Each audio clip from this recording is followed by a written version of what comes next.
ప్రజలు జగన్మోహన్ రెడ్డి గతంలో 5 ఏళ్ల పాటు ఇచ్చిన నవరత్నాలను అయితే గుర్తు చేసుకోకూడదు అంటే ఏం చేయాలి? ఇది ఒక అతిపెద్ద టాస్క్ కూటమి ప్రభుత్వం ముందు.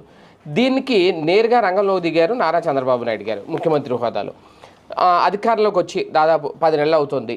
10 నెలల నుంచి కూడా మొదటి నుంచి ఆయనే 1వ తేదీ వచ్చేసరికి ఈ సామాజిక భద్రత పింఛన్లు ఏవైతే ఉన్నాయో అవి నేరుగా వెళ్ళి ఆయన ఇస్తున్నారు. ప్రతి 1వ తేదీ రోజున కూడా ఎక్కడో ఒక చోట ఏదో జిల్లాలో ఏదో గ్రామంలో అయితే ఆ పంపిణీ చేస్తున్నారు. వాళ్ళతో మాట్లాడుతున్నారు.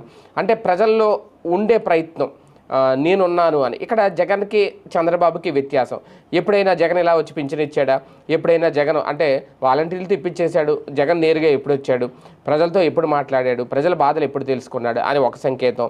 తాజాగా జగన్ ఏదో ఒక రూపంలో నెలకోసారి ఏదో బటన్ నొక్కి మేము ఆ పథకం ఇచ్చాం, ఈ పథకం ఇచ్చాం అని చెప్పుకుంటున్న నేపథ్యంలో ఆ బటన్లన్నీ కంప్లీట్ మొత్తం అన్నీ కంపేర్ చేస్తే అన్ని బటన్లు